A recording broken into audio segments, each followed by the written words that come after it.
Senhor, que eu veja. Vereníssimo Padre Silvano, veneranda irmã, caríssimos fiéis, podemos sentar?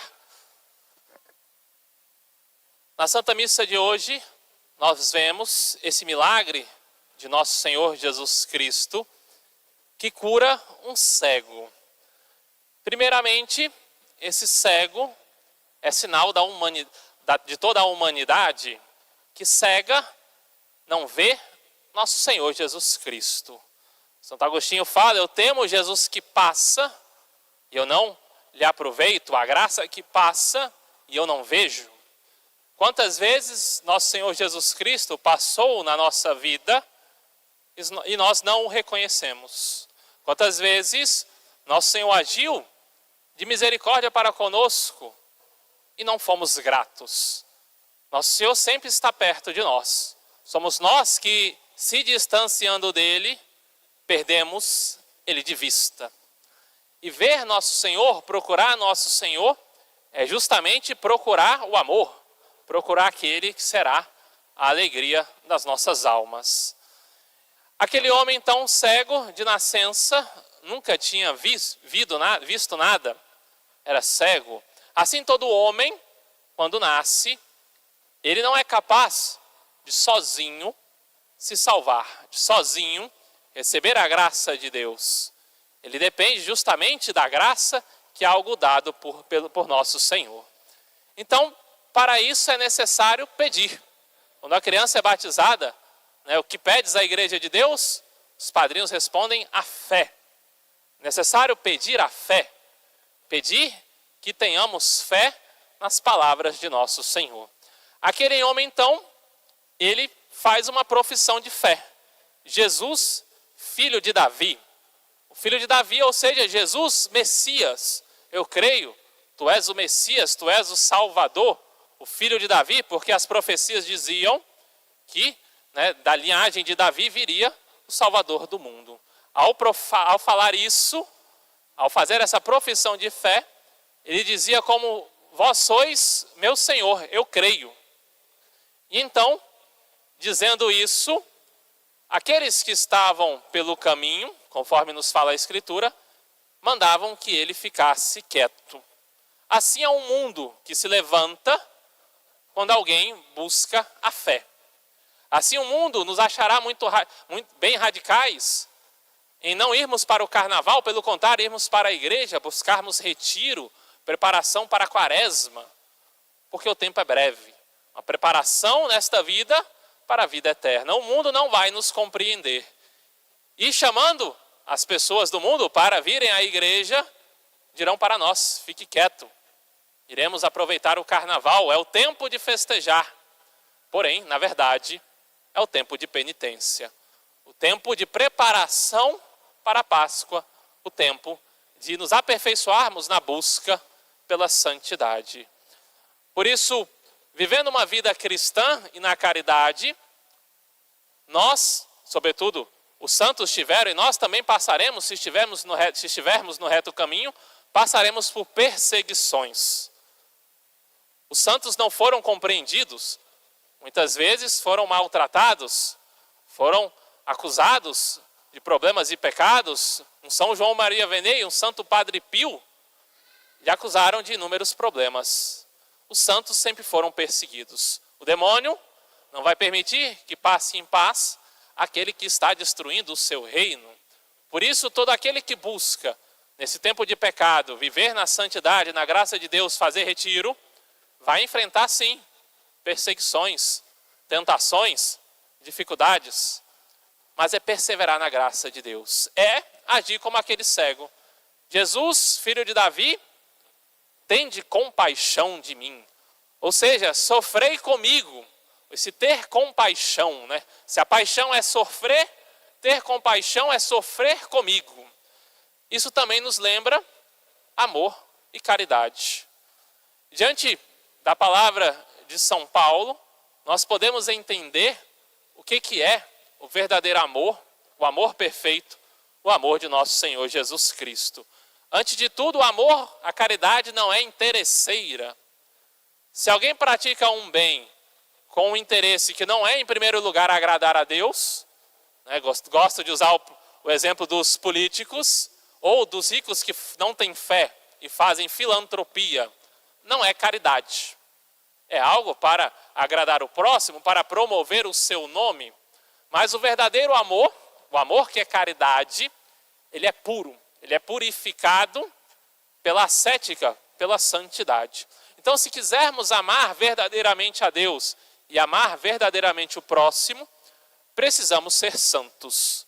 Caso contrário, nosso amor será contaminado. Contaminado pelo egoísmo.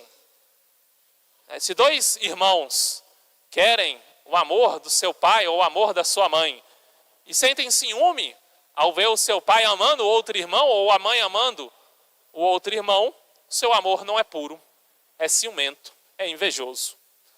Querer o bem para si, mas se alegrar com o bem feito pelo próximo. E Nosso Senhor ainda diz que a nossa mão direita não veja o que faz a esquerda.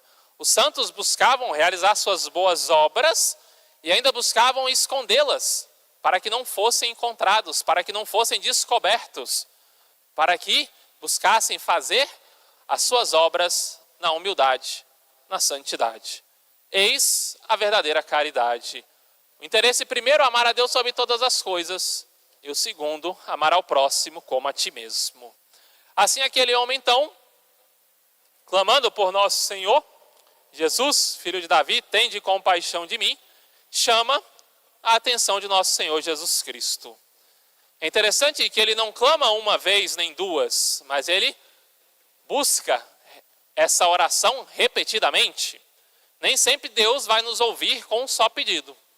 Deus quer a perseverança no nosso modo de rezar, a perseverança no pedir.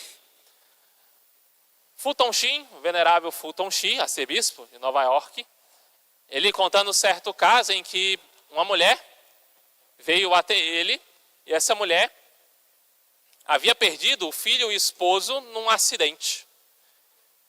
Então, após um breve momento dela reclamando da vida, ela pergunta para o venerável Fulton Sheen, o que Deus quer de mim? Como posso eu amá-lo, ele que me tirou todas essas coisas? E Fulton Sheen respondeu para ela, Deus quer que você esteja aqui para receber o perdão e para amá-lo. Nem sempre compreenderemos e nem sempre Deus irá fazer a nossa vontade. Deus irá nos guiar segundo as suas graças para o amor, para que possamos amar a Deus de modo mais perfeito.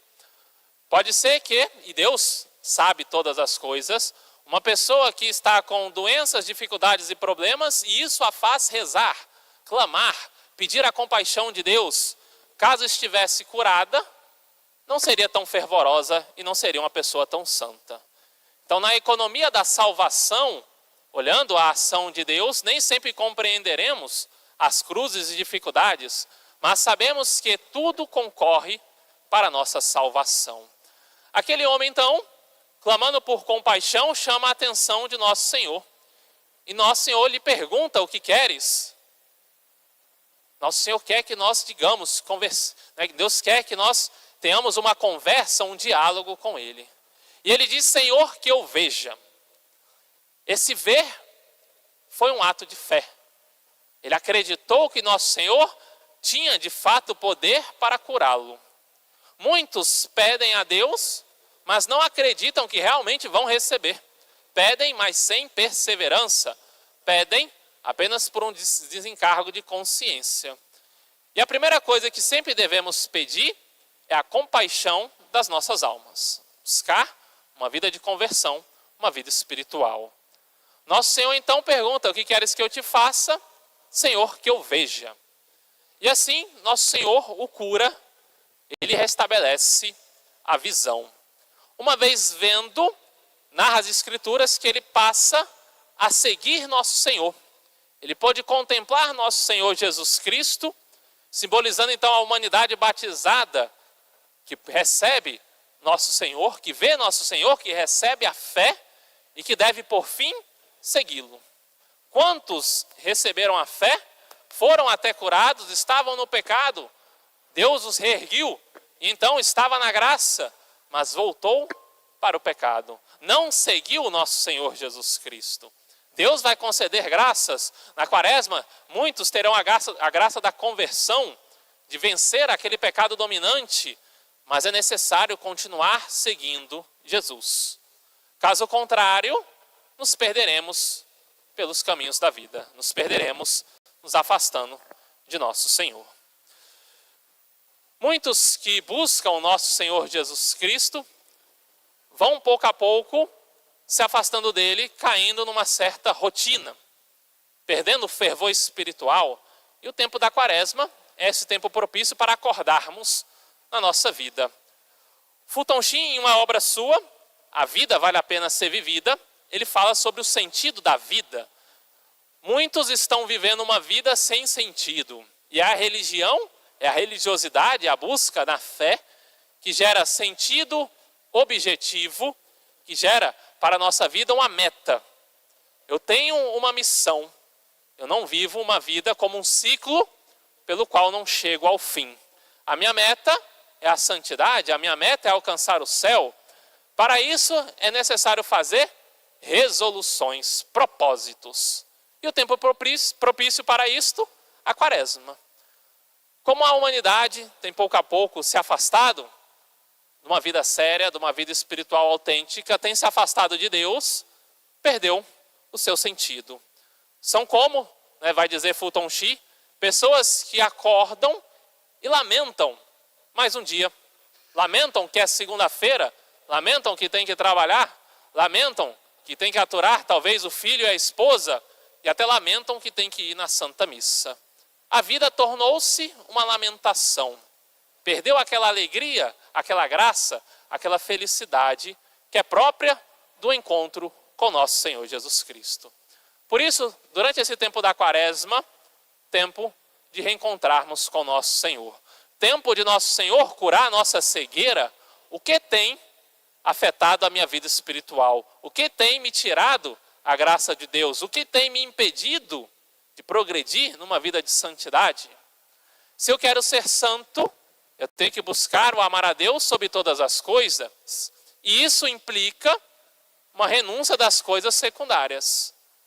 Acordar talvez mais cedo durante a quaresma, vir todos os dias à Santa Missa, isso muito vai me santificar.